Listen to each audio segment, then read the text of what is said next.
Hola, ¿qué tal? ¿Cómo están? Pues muy buenas noches a todos. Sé que se van a ir conectando poco a poco y bueno, vamos a continuar con nuestro estudio Viviendo como una iglesia.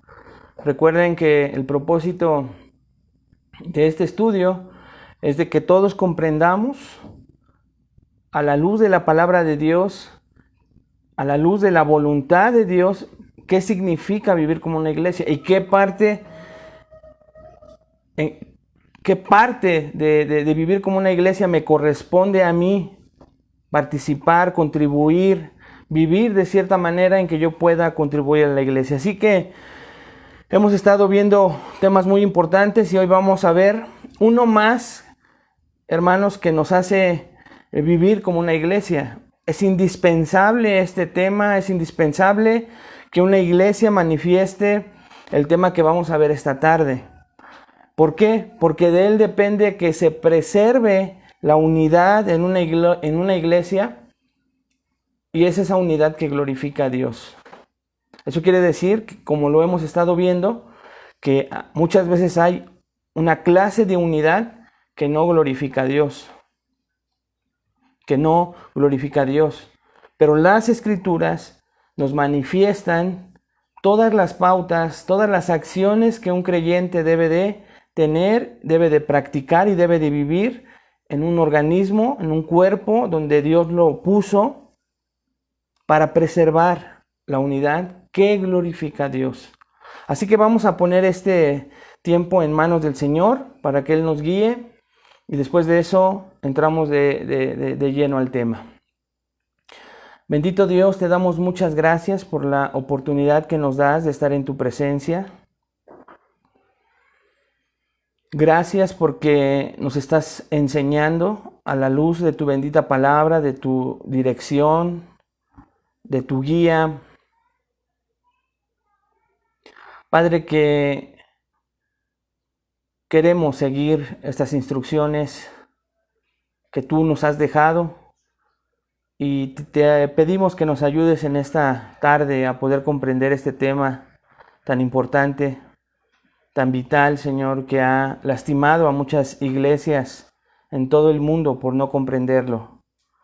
Ayúdanos a través de tu bendita palabra y prepara nuestros corazones para comprenderlo, entenderlo y poderlo vivir en la manera en que a cada uno de nosotros nos corresponde y nos toca hacerlo, Padre. Te lo pedimos en el nombre de Cristo Jesús. Amén. Ok, hermanos, pues el tema entonces de esta noche es la disciplina en la iglesia. La disciplina en la iglesia. Ese, pues es un tema que tan solo con escucharlo sabemos que hay una tensión, causa una tensión, ya que por un lado está el deseo de todo creyente verdadero de cumplir, de vivir a la luz del propósito de Dios para la iglesia, para ser luz, para ser sal, para dar testimonio. Pero por otro lado, sabemos que somos pecadores, que nos seguimos equivocando, que tenemos hábitos arraigados y que a veces eso evita, aunque no lo deseemos, aunque no queramos, el que podamos muchas veces dar un mal testimonio.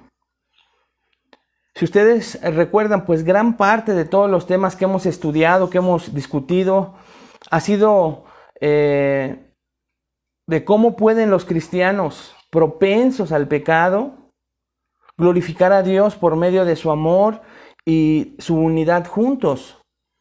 Ese es como que en una frase todo lo que hemos estado viendo.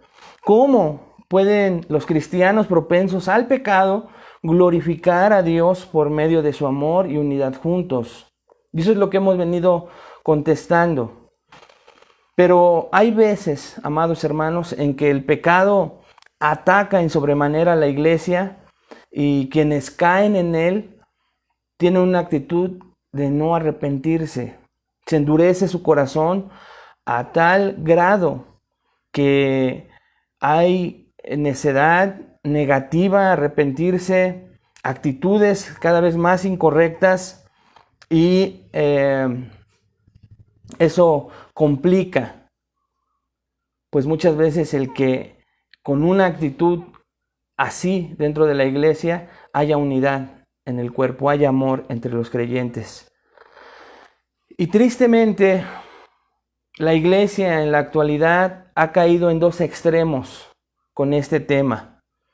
Por un lado, hay iglesias que ignoran el pecado de sus congregantes, que hacen que no ven, y sobre todo cuando son servidores que han colaborado con ellos durante años, o miembros que aportan económicamente una gran cantidad de dinero a la iglesia, o que le ofrece a la iglesia o al liderazgo de la iglesia o a un solo pastor, pues cierto beneficio.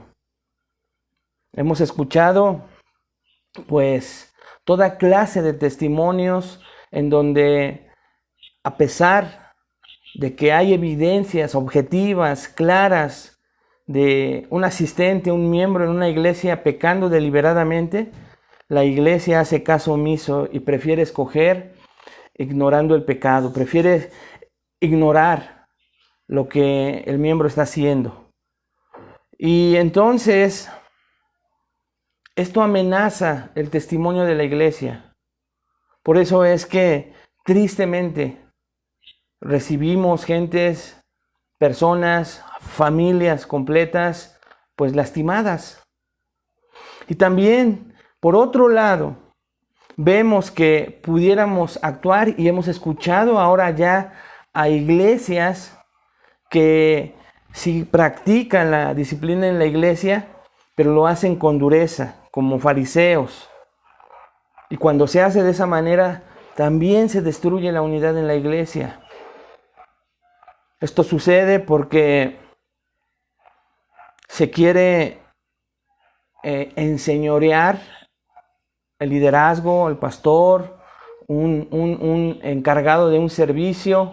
Se quiere enseñorear de las personas, y entonces lo que hacen, motivados con que haya disciplina en la iglesia, pues es ir y destruir a la persona, destruir una familia.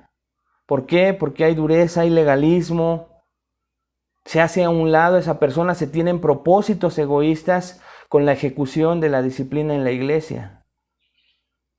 Y estas dos cosas son una realidad hoy en nuestros días.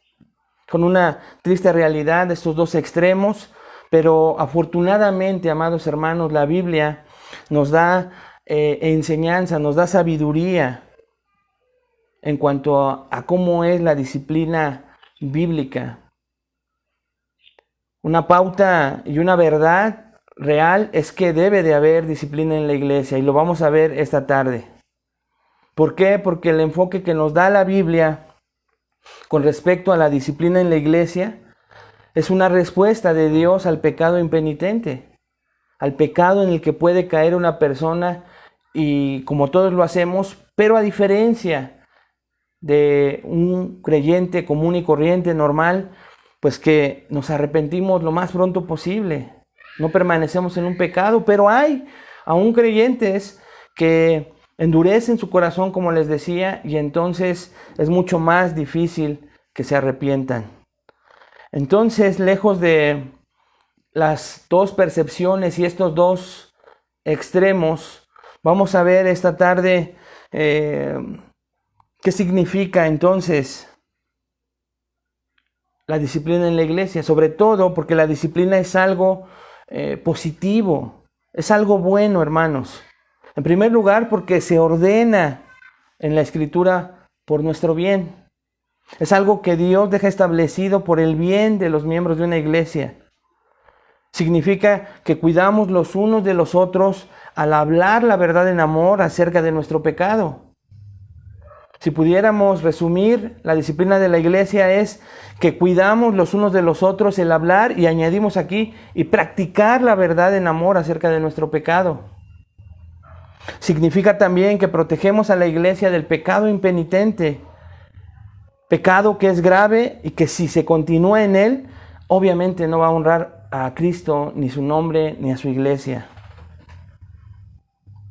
Y cuando esto sucede, cuando se practica la disciplina en la iglesia, ya sea ignorando el pecado de uno o de varios miembros, o del mismo liderazgo, o se aplica la disciplina de manera legalista, como los escribas, como los fariseos, escuchen, hermanos, a menudo el mundo puede burlarse del comportamiento de la iglesia. Por estas dos razones, por estos dos extremos, es que muchas veces el mundo, impenitente si tú quieres, que está buscando qué manchas ve en la iglesia, que está buscando de qué manera puede señalar a la iglesia para no manifestar un arrepentimiento ante Dios, que es al que le tiene que dar cuentas, no a los hombres imperfectos que están en una iglesia, porque todos lo siguen siendo. No hay una iglesia donde no suceda esto, pero buscan esos señalamientos. Pero aquí ambas partes van a tener que dar cuenta a Dios. El mundo que se burla, que se jacta, que señala, pero también, hermanos, la iglesia que no ejecuta, que no practica la disciplina de la iglesia como Dios lo ordena, como Dios lo dejó establecido en su palabra. Por eso es que escuchamos. Y eso que esa persona es un líder. Mira, esa persona es el pastor de cierta iglesia. El mundo muchas veces habla así de nosotros. La disciplina, entonces, hermanos, es la herramienta normal de nuestro Dios para preservar la reputación de Cristo en su iglesia, al aclarar que Cristo no aprueba tal pecado. Al aclarar que Cristo no aprueba tal pecado, pero que siendo el Señor nos deja claras instrucciones para poder ejercitar una disciplina correcta, que tiene un propósito bueno, agradable y perfecto. No un propósito de ignorar o un propósito de destruir, como lo hace muchas iglesias hoy en día. Así que tal vez tú eres de esas personas esta tarde que ha tenido que vivir esas experiencias. Por un lado, una iglesia donde se ignora el pecado, o a veces se ignora el de algunos y el de algunos no. Y se ignora a veces el más fuerte por amistades, porque es el hijo del pastor, porque es la esposa del pastor y son intocables, porque es el hermano del pastor, el familiar del pastor. Pero cuando es un miembro que no es de su familia, ahí se ejecuta, como la de un escriba o un fariseo. O por otro lado, simple y sencillamente, al no cumplirse y ejecutarse como escribas y como fariseos, pues la iglesia prefiere ser hipócrita. La iglesia prefiere callar el pecado. ¿Por qué? Porque parecería, como lo escuché yo alguna vez, que el tocar a cierta oficina es entrar casi a la Santa Inquisición, ¿verdad?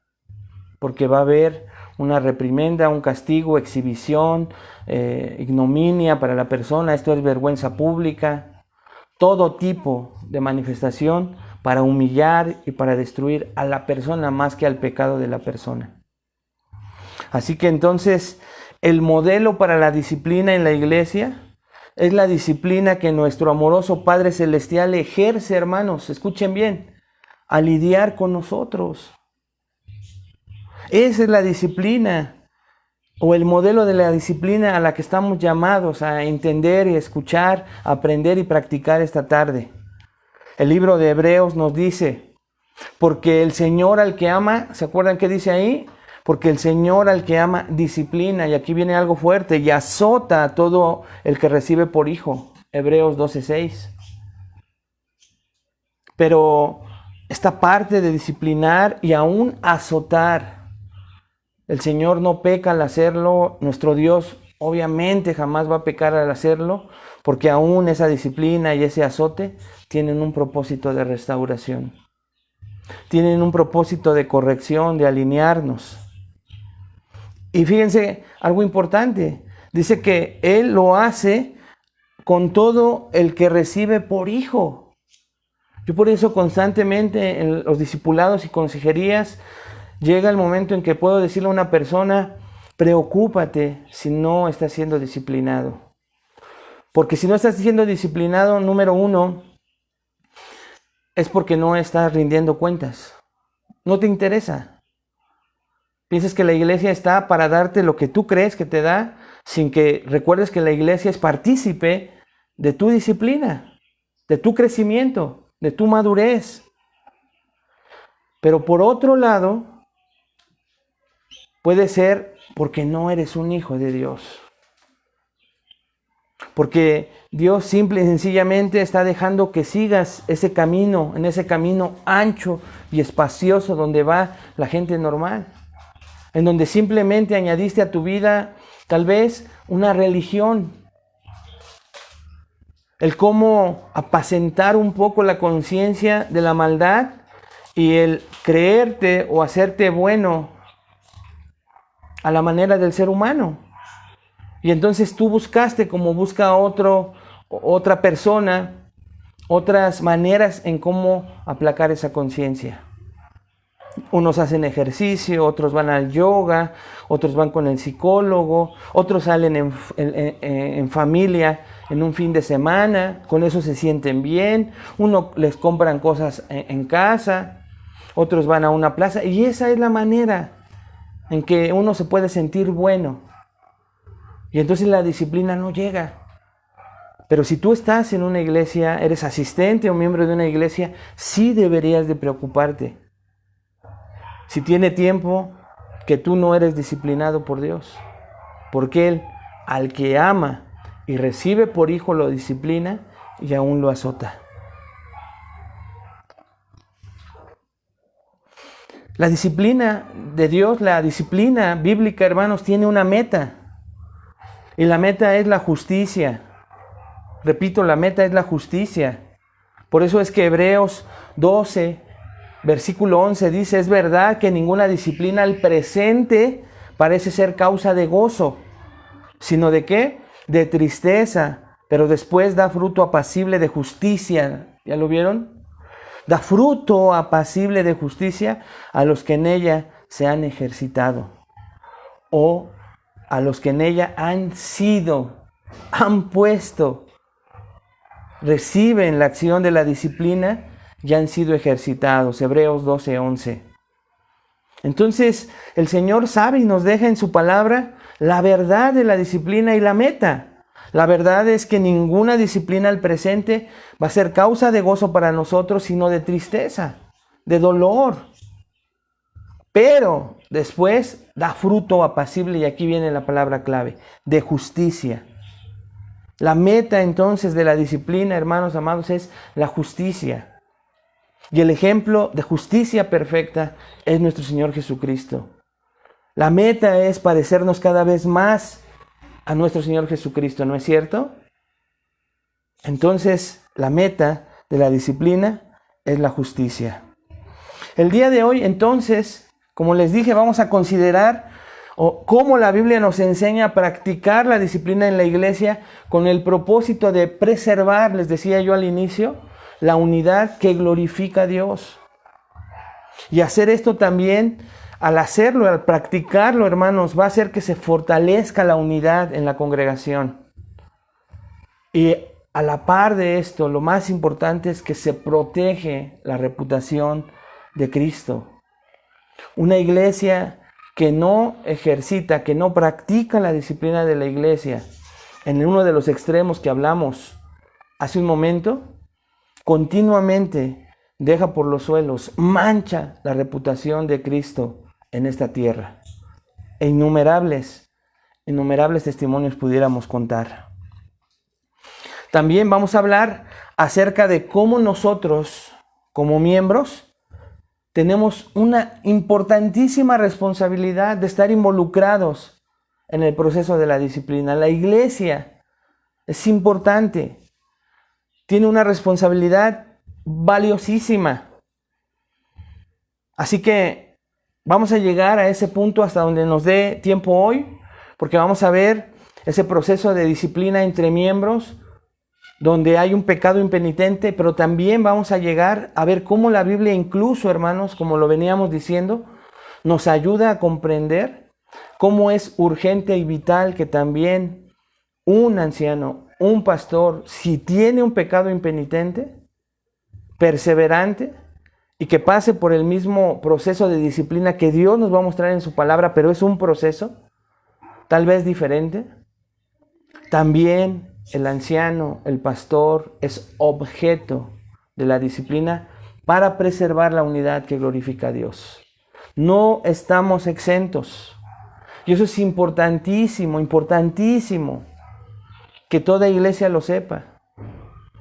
Pero más que lo sepa, sepa cómo aplicar esa disciplina para un hombre de Dios que tiene una función importante, pero que la meta es restaurarlo. La meta es restaurarlo.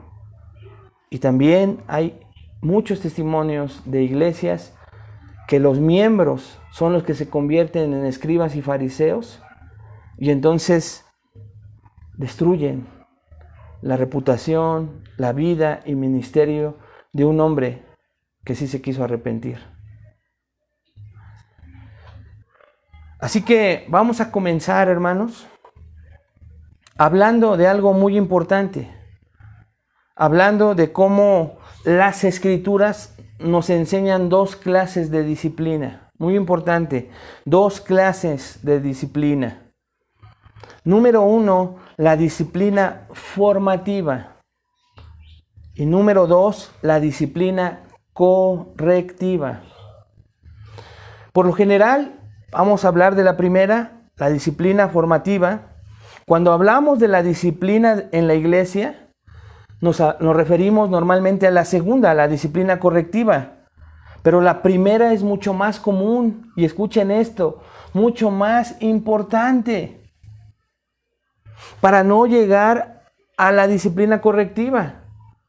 Y es aquí cuando necesitamos entonces entender qué significa la disciplina formativa y estar en ella constantemente. Vamos a definir entonces la disciplina formativa. Escuchen lo que es la disciplina formativa.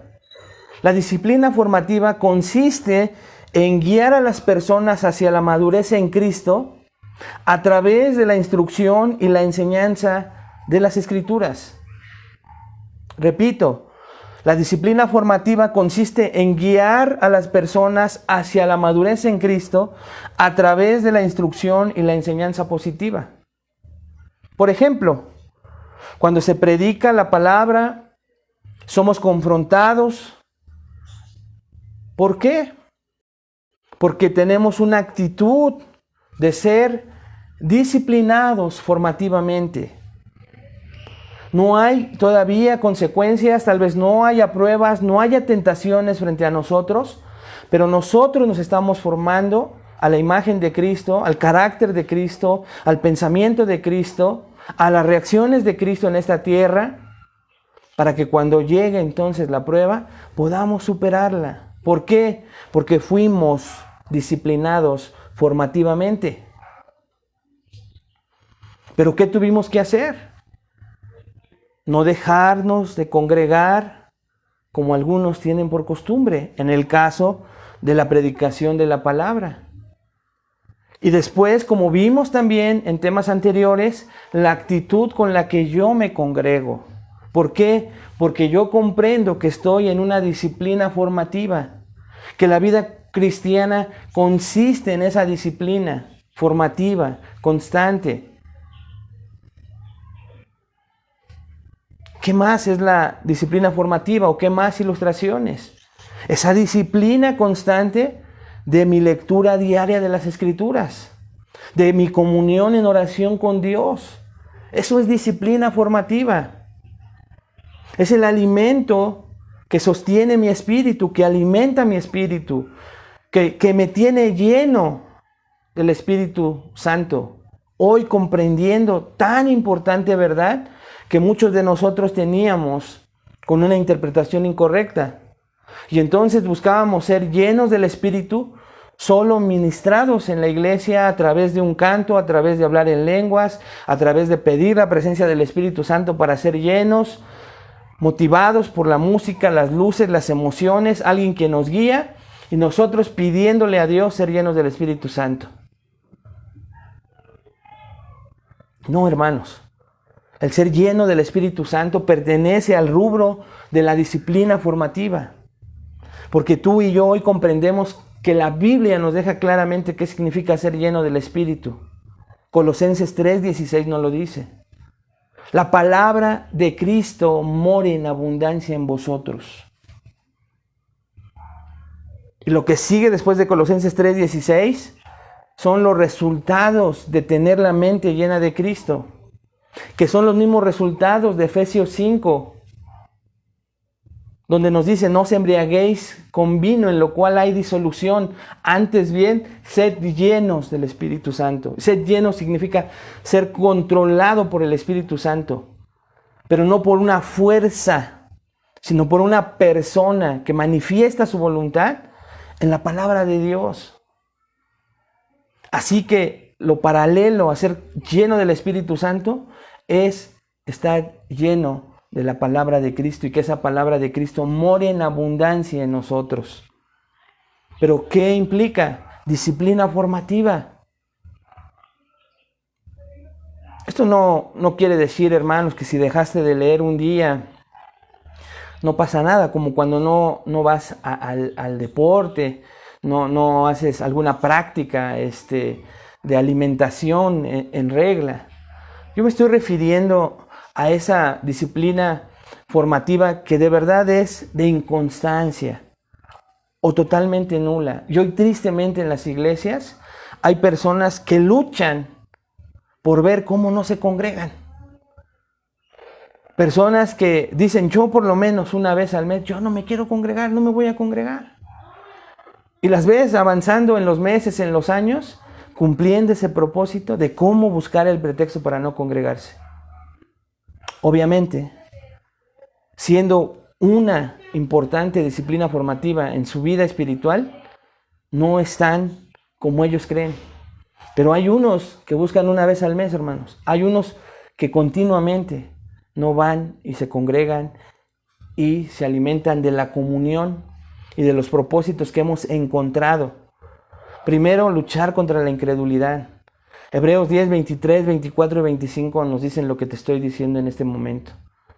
No son estimulados al amor y a las buenas obras. Y entonces hay peligro de que haya un corazón lleno de incredulidad, porque nos estamos llenando del mundo. Nuestra disciplina formativa la está dictando de todo lo que nos alimentamos, de todos los hábitos pecaminosos que tenemos. Y es exactamente lo mismo que pasa con un hijo. Pues nosotros lo fuimos, los más adultos, pero pasa ahora que somos la mayoría de nosotros padres. Insistimos en esa disciplina formativa en nuestros hijos, pero todos los hábitos en donde ellos no se disciplinaron formativamente, muchas veces los van a hacer que caigan en una disciplina correctiva. Y ahí, en un principio, no les es de gozo, sino de tristeza, y lo que vimos hace un rato.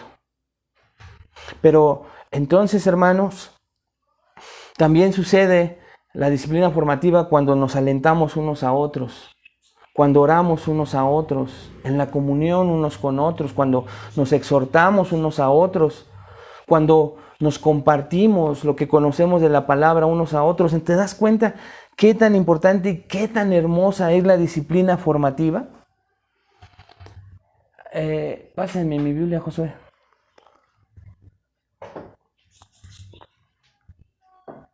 ¿Por qué es importante?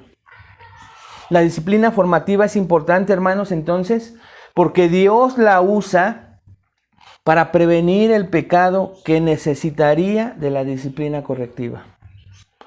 Repito, gracias. La disciplina formativa es importante porque Dios la usa para prevenir el pecado que necesitaría de la disciplina correctiva. Es una manifestación del amor de Dios, dejarnos tantas herramientas para nuestra disciplina formativa. Acompáñenme, por favor, a Efesios capítulo 4. Efesios capítulo 4, versículos 11 y 12. Efesios capítulo 4, versículos 11 y 12. Dice la palabra de Dios: y Él mismo constituyó a unos apóstoles, a otros profetas, a otros evangelistas, a otros pastores y maestros, a fin de perfeccionar a los santos para la obra del ministerio, para la edificación del cuerpo de Cristo. Y voy a añadir el 3, hermanos. Hasta que todos lleguemos a la unidad de la fe y del conocimiento del Hijo de Dios, a un varón perfecto a la medida de la estatura de la plenitud de Cristo.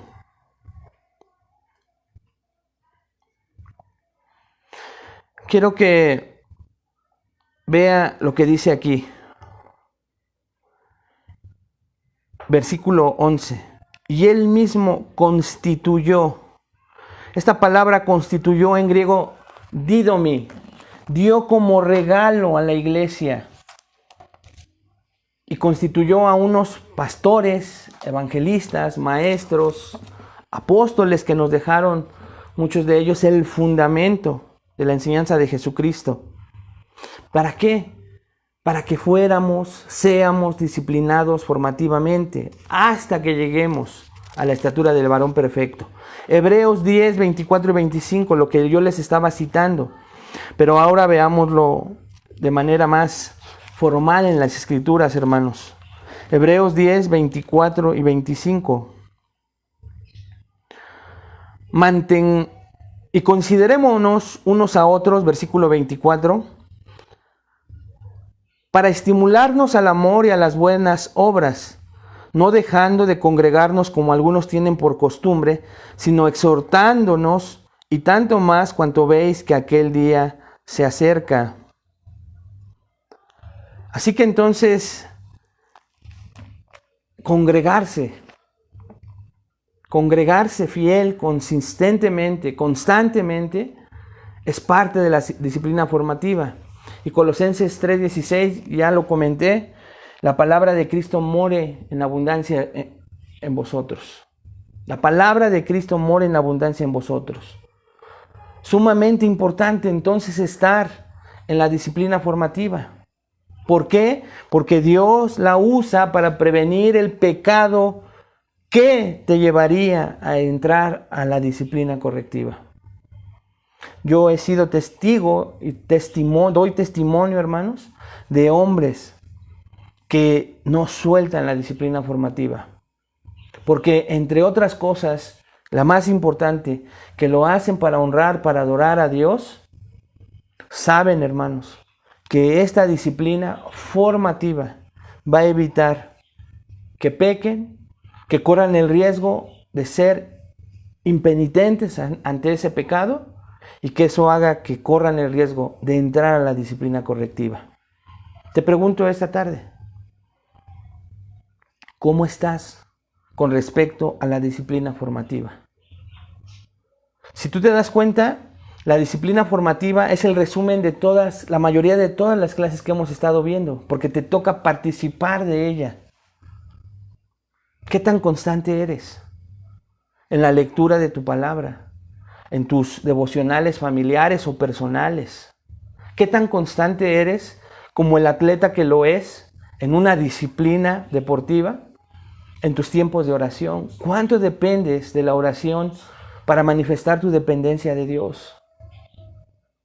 En comparación, ¿cuánto oras con Dios y cuánto oras contigo mismo? ¿Cuántos pensamientos traes entre tú y tu otro yo y tus planes y pensamientos llenos de ti y orando contigo mismo en comparación a poner tus planes delante de las manos de Dios? ¿Cómo le serviste al Señor? Porque el servicio también es parte de la disciplina formativa. El manifestar interés, amor, de palabra y de hecho por los demás hermanos, para edificar el cuerpo de Cristo. ¿Cómo estás ahí? ¿Cómo estás en la manera en que te congregas? Para vivir como una iglesia, necesitarías esta tarde, amado hermano, evaluar un poco cómo está tu disciplina formativa. Pero hay una segunda, y es en la que nos vamos a concentrar en lo que resta del tiempo. Por otro lado está la disciplina correctiva. ¿Cómo la definimos? La disciplina correctiva, escuchen con atención, consiste en corregir el pecado en la vida de un creyente. La disciplina correctiva consiste en corregir el pecado en la vida de un creyente. ¿De qué manera? Desde confrontarnos mutuamente, ¿hasta qué? Dicen las Escrituras, lo vamos a estudiar juntos, hasta la excomunión formal. Hasta la excomunión formal.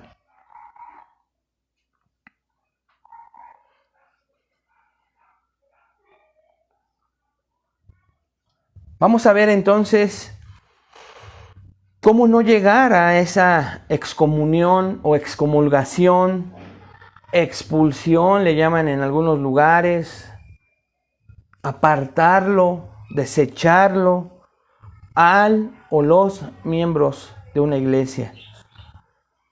Entonces, vamos a ver cómo debemos tratar a un cristiano desde que se entra a esta disciplina correctiva. Pero antes de ver eso, necesitamos entender que esta disciplina correctiva, y lo vas a aprender en todo estudio de la disciplina, necesitas entender el propósito bíblico, recordar el propósito bíblico. ¿Cuál es el propósito bíblico? ¿Por qué se ejerce? ¿Para qué motivo? ¿Qué se busca? En primer lugar, obedecer a Dios, porque Dios nos dice que lo hagamos.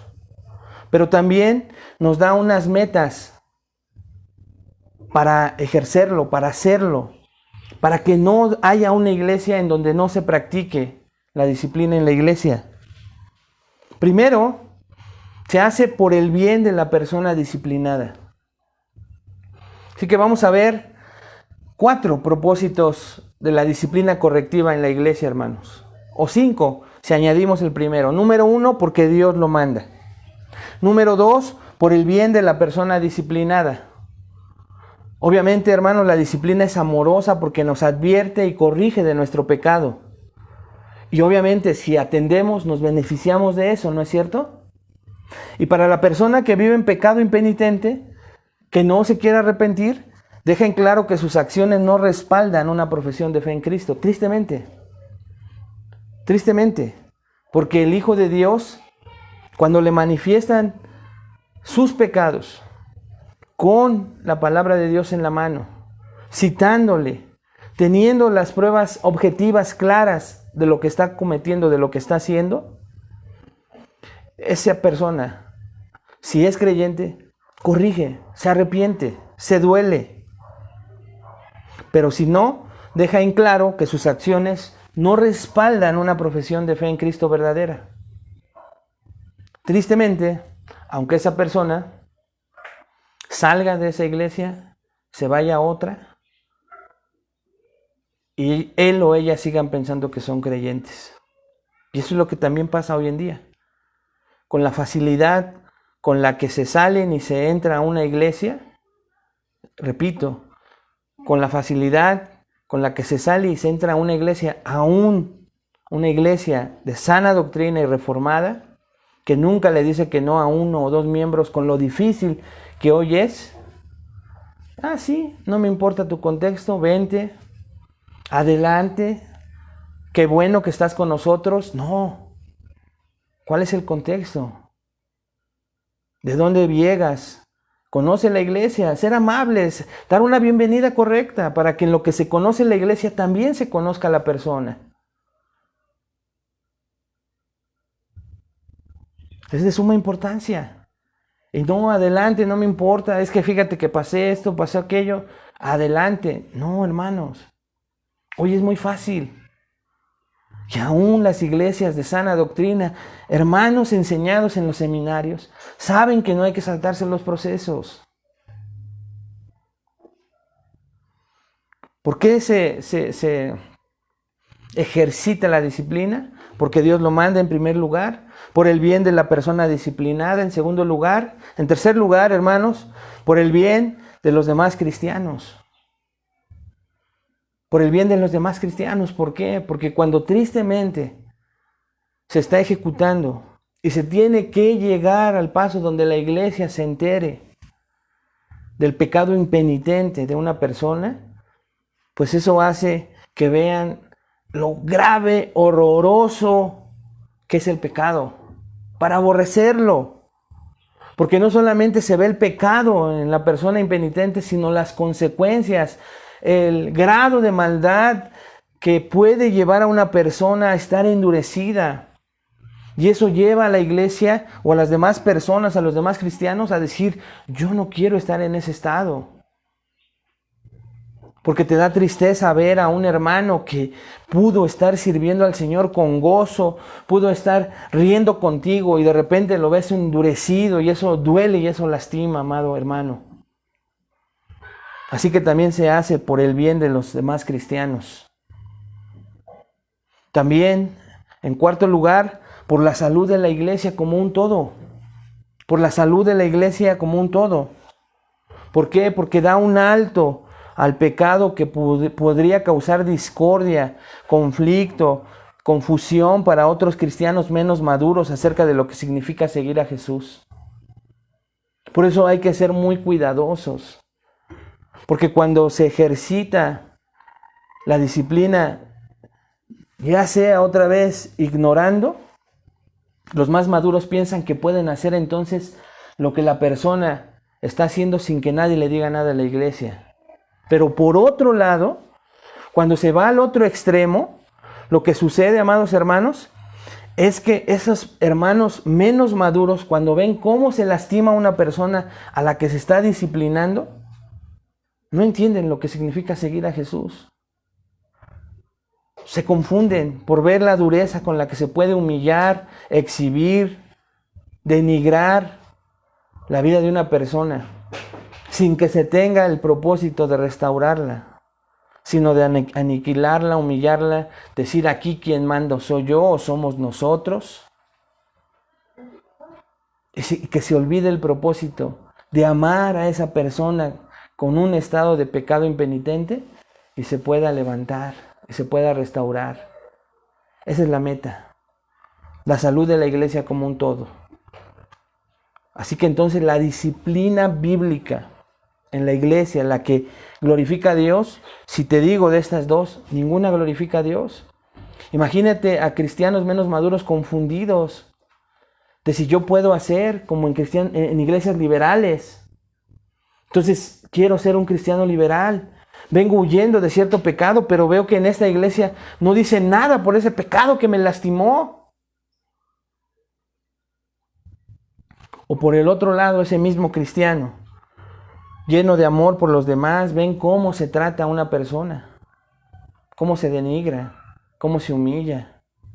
Eso no glorifica a Dios, hermanos. Esas dos cosas no glorifican a Dios, ni preservan la unidad que glorifica a Dios. Y por último, por el testimonio corporativo de la iglesia también. La disciplina en la iglesia protege nuestro testimonio corporativo ante un mundo, escucha hermano, que nos observa. Y a veces ya no ni siquiera un mundo incrédulo, a veces un mundo de creyentes. La familia de Dios también escucha que hay iglesias de sana doctrina, que se están peleando el poder, que se están peleando el dinero. Y se escucha con tristeza. Si entre creyentes te da tristeza.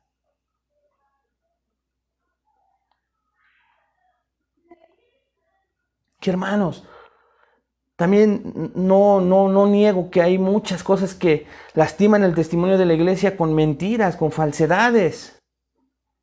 Lo decíamos hace 8 días.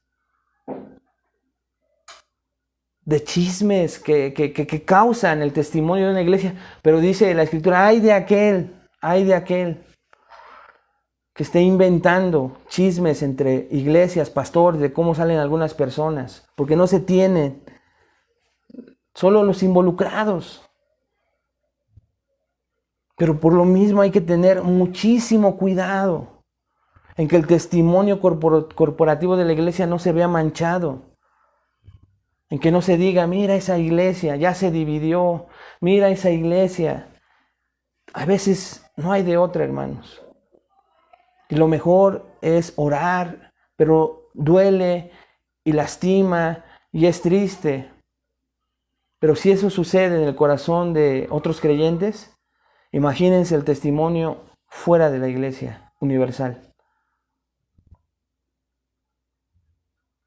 Como te dije hace un rato, podríamos justificarnos y decir, son incrédulos impenitentes, solo buscan pretextos, pero no, hermano, no tendríamos por qué dar. Sobre todo cuando el testimonio corporativo de la iglesia es causado o por falta de disciplina y ser una iglesia liberal, permisiva, amorosa, o por el otro lado ser una iglesia fría, farisaica, legalista, tirana. El testimonio corporativo de la iglesia está en juego. Todo en contribución a la meta principal de la disciplina en la iglesia, que es dar a conocer la excelencia de nuestro Redentor. Tenemos que buscar ese propósito, la excelencia de nuestro Redentor en nuestro caminar, en nuestro actuar. Así que por eso es que es algo que causa tensión, ¿ya te diste cuenta? Hay que ejercer disciplina. No hay que ser permisivos, entonces camino para acá. No, pero hay que ser duros para que haya, pues tristemente, un buen testimonio de un ejemplo de que el pecado aquí se trata con firmeza. No, hermanos, tenemos que buscar el equilibrio que Dios nos enseña. Ahora, ¿cómo ejercemos la disciplina correctiva en la iglesia? Creo que aquí muchos de nosotros ya lo sabemos. Creo que nosotros lo vamos a recordar, sobre todo aquellos en nuestra iglesia que han tomado el curso de membresía. Saben lo que vamos a hablar a continuación, pero creo que les va a poder servir de repaso para que ustedes lo practiquen, para que no quede dudas, ninguna duda de cómo debe de ser tu actuar en cuanto a cómo se ejerce la disciplina correctiva en la iglesia. Así que vamos a abordar unas preguntas que vamos a contestar y nos va a ayudar a tener más claro el cómo ejercemos la disciplina correctiva en la iglesia. Hoy ya le añadimos correctiva porque ya sabes que hay una formativa. ¿Qué pasa, por ejemplo, si alguien peca contra ti? ¿Qué es lo que deberías de hacer? Alguien peca contra ti. ¿Crees que lo primero que tendrías que hacer es ir a subir tu queja a Facebook? Ahí, entre directa o indirectamente, subo mi queja a Facebook. ¿Eso dirá la Escritura, hermanos? ¿Crees que debo de buscar astutamente? Porque hay gente muy astuta que sigue pensando que puede actuar para salirse con la suya, como se ha desarrollado toda su vida, con astucia e inteligencia, con sabiduría, no de lo alto, sino sabiduría diabólica, terrenal, animal, dice la carta de Santiago, propia. Y entonces comienzo a ver cómo me vengo, a quién busco, si ya no busqué Facebook, a qué persona más débil que se una a mí. Y entonces tratar de ver cómo me acerco y decir, y cómo sacar a la plática a esa persona que pecó contra mí, y entonces exhibir, llorar, hacerme la víctima. No porque no lo seas tal vez, pero eso será lo que dice la Biblia que tendrías que hacer. ¿Qué dice la Biblia? ¿Dirá algo la Biblia en qué tienes que hacer si alguien peca contra ti? Claro. Y si ya lo sabes y ahorita que escuches dices, eso ya lo sé, pero no lo has practicado, entonces tienes doble responsabilidad. Porque eso lo podrías aplicar a tu matrimonio, con tus compañeros de trabajo y en toda la vida. Es algo que sirve el que tú hagas esto. Si alguien te lastima, si alguien peca contra ti, tal vez allá afuera en el trabajo no se diga pecaste contra mí, pero me hiciste esto, y Dios nos da la pauta. Mateo 18, del 15 al 17, ahí el Señor nos recuerda. Es una enseñanza que tenemos que abrazar, hermanos, porque nos dice qué es lo que tenemos que hacer.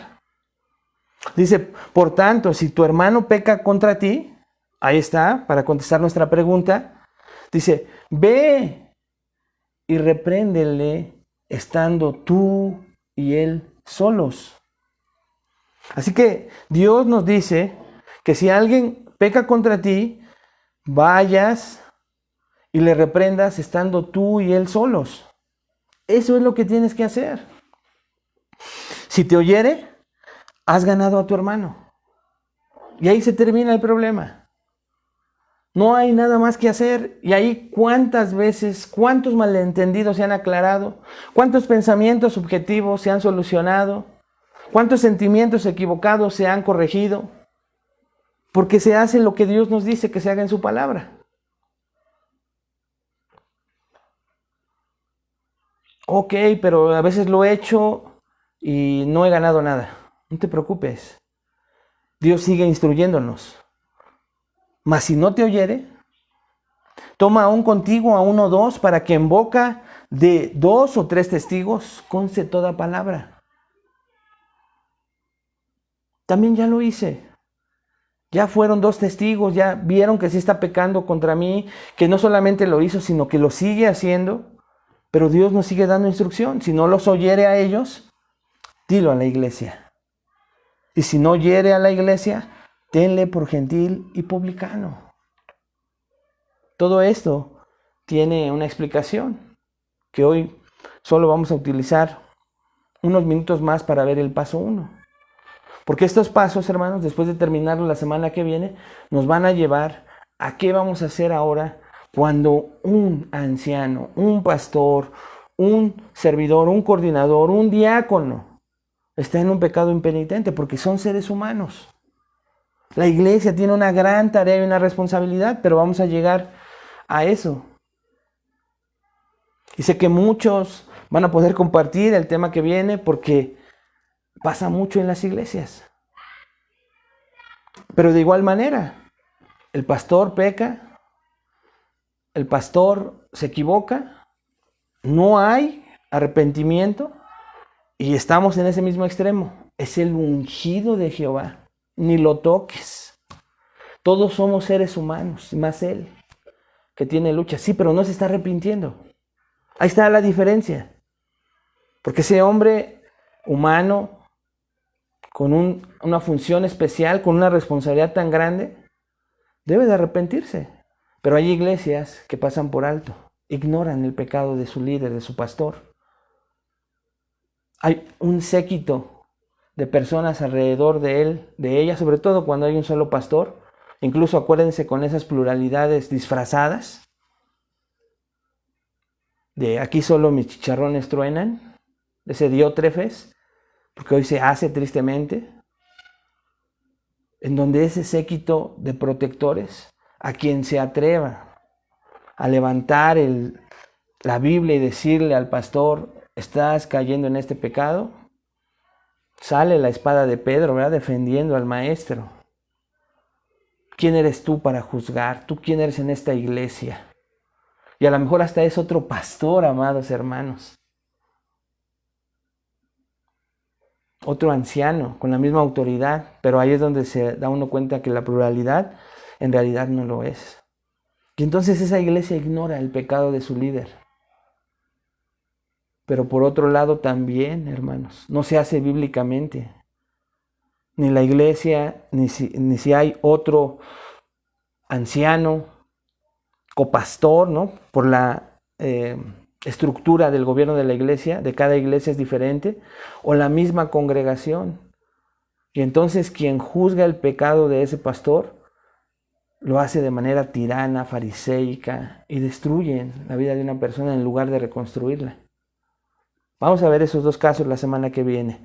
Pero vamos a ver los ejemplos entonces para terminar esta tarde. Paso número 1, ve con el ofensor. Eso es lo que acabamos de escuchar en la instrucción de Dios. Primero deberíamos ir y hablar con quien pecó contra nosotros. Así que vamos a llamar a esa persona la ofensora, ¿no? Si se niega a escuchar, debemos de llevar con nosotros a 1 o 2 personas más. Ya lo vimos. Pero considerando esto más detalladamente, Hablemos acerca del primer paso. En la mayoría de los casos, esa primera conversación, como te dije hace un rato, va a resolver el problema. La persona se arrepentirá, más si es un hijo de Dios que está siendo disciplinado formativamente, que tú ves que es constante en su disciplina formativa. Pero entre más inconstancia haya en esa disciplina formativa, cuesta mucho más trabajo que esa persona te escuche, que acepte su error. Pero si está en su disciplina formativa como debe de ser, lo más seguro es que ahí se termine, hermano. La persona se arrepentirá o te vas a dar cuenta de que tú estabas equivocado. Porque eso también ocurre. Porque la persona te va a explicar, te va a decir y te va a mostrar que parecía que te estaba agrediendo, que estaba pecando contra ti, pero en realidad no era así. Ahí se acaba. Entonces puede pasar, hermanos. Y a veces los testigos le muestran a la persona ofendida que en realidad la persona que estaba señalando no estaba pecando contra él o ella. Ahora, ¿cómo podemos prepararnos para una conversación como esa primer conversación? Primero, hermano, lo primero que debes de hacer es orar por esa persona con la que vas a hablar a solas. Es orar. Orar para que Dios le ayude a crecer espiritualmente, para que desee conocer más a Dios, para que pueda aceptar tu señalamiento, lo recuerde claramente. Eso lo puede hacer más el Espíritu Santo que tú. No con eso digo que tú no necesitas ir a explicarle tu sentir y lo que pasó. Pero el Espíritu Santo tiene el poder para preparar el corazón, la mente de esa persona a que sea receptiva. Eso va a suavizar el corazón hacia él, a ella, en una preparación para esa plática. Sencillamente, a manera de aplicación. Porque tal vez tú dices, no, yo sí fui. ¿Oraste por esa persona? ¿Cómo fue tu oración? Tal vez oraste y hasta dijiste, Señor, que le caiga un rayo. Señor, trata con él o con ella. Porque no se vale que... No es una oración imprecatoria. Es una oración para que Dios actúe en su corazón. Segundo, después de orar, asegúrate de tener una buena razón para ir a la persona que pecó contra ti. Asegúrate de tener una buena razón. Algunos pecados son objetivos, hermanos. Como él me golpeó. No quiere decir, pongo ese ejemplo porque objetivo quiere decir está la marca, está la señal. Hay una evidencia clara. Eso es objetivo.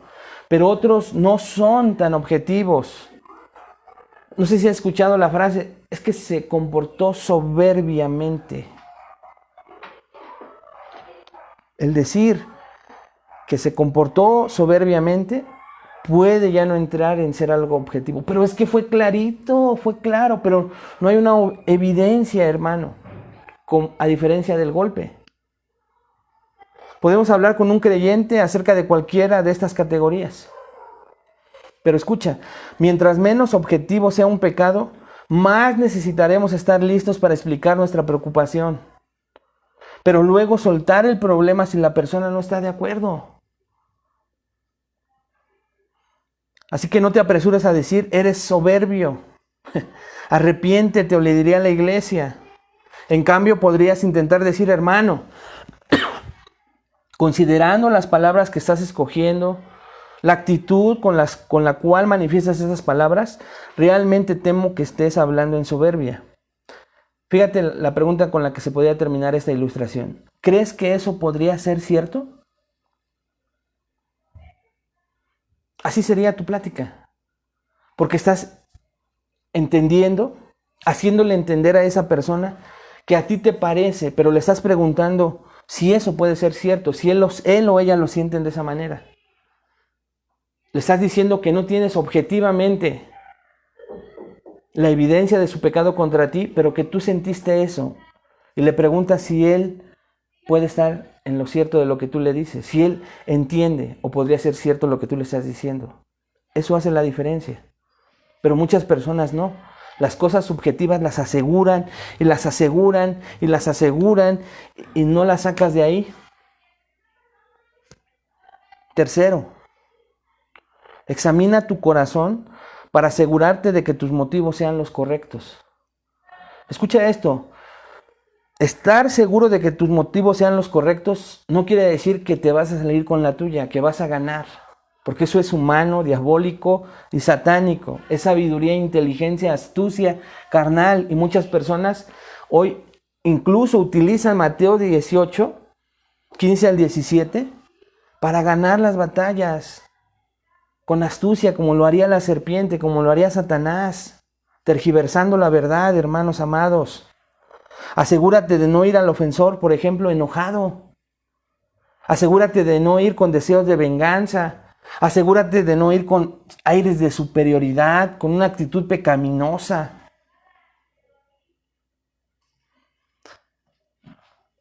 Ve lo que dice Romanos de manera muy rápida. Romanos 12, versículo 19.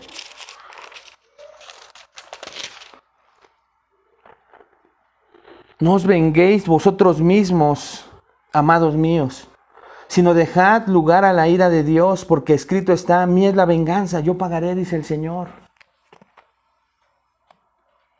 Entonces, para eso es importante examinar tu corazón, tus motivos, de por qué vas y tomas aparte a esa persona, la actitud con la que vas, los deseos con los que vas, las metas pecaminosas tal vez, para cuidar que no sean de esa manera. Asegúrate de que tu deseo sea la reconciliación de la relación, por el bien del ofensor, por tu bien, pero sobre todo ¿para qué? Para la gloria de Dios.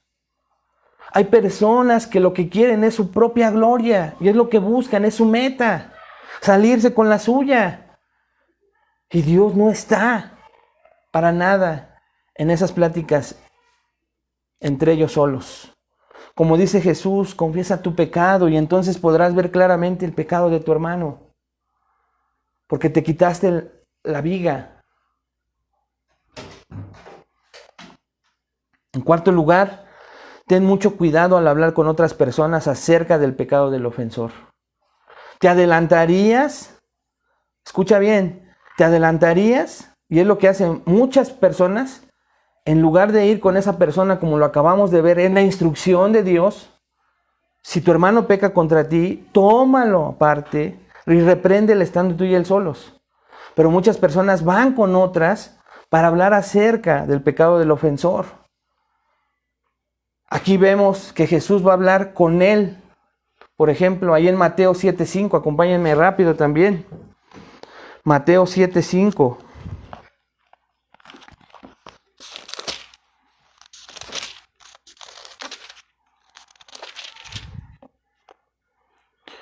Hipócrita, saca primero la viga de tu propio ojo y entonces verás bien para sacar la paja del ojo de tu hermano. Así que si tú te das cuenta, aquí Jesús es directo.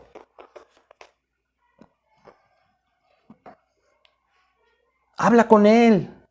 Es la instrucción de Dios. Está bien pedir a otros que te aconsejen acerca de cómo tener esa conversación tal vez.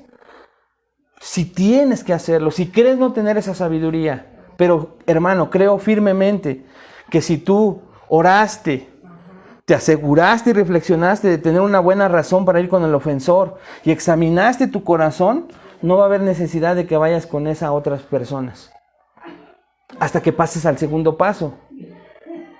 Pero muchas personas, por no orar por la persona ofensora, por no asegurarse de que tienen el pecado objetivo, que es real, no haber reflexionado y meditado, y obviamente no haber examinado su propio corazón, buscan cómplices.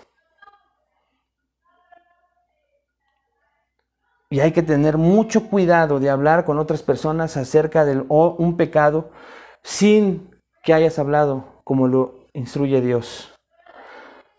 Ten mucho cuidado y no permitas que la conversación, si es que lo haces, si es que sí vas porque crees que no tienes la sabiduría, tu plática con otras personas acerca del pecado del ofensor se convierta en chisme. Recuerda que incluso cuando necesites el consejo de otra persona, casi siempre puedes obtener su consejo sin mencionar el nombre del ofensor. Pero no sé si te ha pasado que como vas con otra intención y sí de chismear lo que te hicieron, no, pero no te voy a decir quién, o sea, lo vas a decir, pero hasta parece que aparentas. Bueno, ya te voy a decir. Finalmente, hermanos, y para orar, cuando hables con el ofensor, recuerda actuar y hablar con un espíritu de gentileza, humildad y amor. La respuesta amable, dice la Escritura, calma el enojo, pero la agresividad echa leña al fuego. Todas estas cosas harán que el paso número 1 de acercarse al ofensor sea más efectivo. Preserve y protege la unidad de la iglesia al evitar los obstáculos tales como el orgullo, las habladurías, los chismes, las divisiones, las contiendas, las obras de la carne. Y si te sirve, hermano, para poderlo aplicar, lo mismo deberías de hacer en tu matrimonio, con tus padres, joven, con tus hijos, padre o madre, en tus relaciones laborales, con los problemas familiares. Creo que este es un principio universal que nos ayuda mucho a todos. Aunque con quien vas no sea muchas veces una persona temerosa de Dios, Dios muchas veces puede respaldar este principio porque estás haciendo lo correcto. Y tú estás haciendo ese primer paso, pero ahora más meditado. Estás orando por esa persona, te estás asegurando de que te hizo algo, meditaste, es certero, es cierto, es real. Estás examinando tu corazón para que tus motivos sean correctos y no estás yendo primero con otras personas para de repente que todo se haga un chisme. Medita y pidámosle a Dios que en nuestra iglesia o en tu iglesia a la cual tú perteneces, tú practiques esto y no tengas problemas con nadie en la iglesia. Que de ti dependa. En cuanto de ti dependa, dice la Escritura, estad en paz con todos. Y entonces no tengas que verte ni siquiera en este primer paso de disciplina correctiva, sino que estés en la disciplina formativa, siendo disciplinado en las cosas que te pueden ayudar a no caer en esta disciplina correctiva. Oremos, hermanos. Padre, te damos gracias por esta noche y gracias por esta enseñanza que nos ayuda a relacionarnos de manera correcta, aun cuando, Padre, hay pecado y no hay arrepentimiento. Gracias porque nos das la pauta de comenzar a ejercitar esta disciplina correctiva. Pero queremos meditar, Señor, y nos ayudes a ser disciplinados en lo formativo. Que podamos ver, Señor, que como el atleta, antes de que llegue el día de la competencia, se preparó.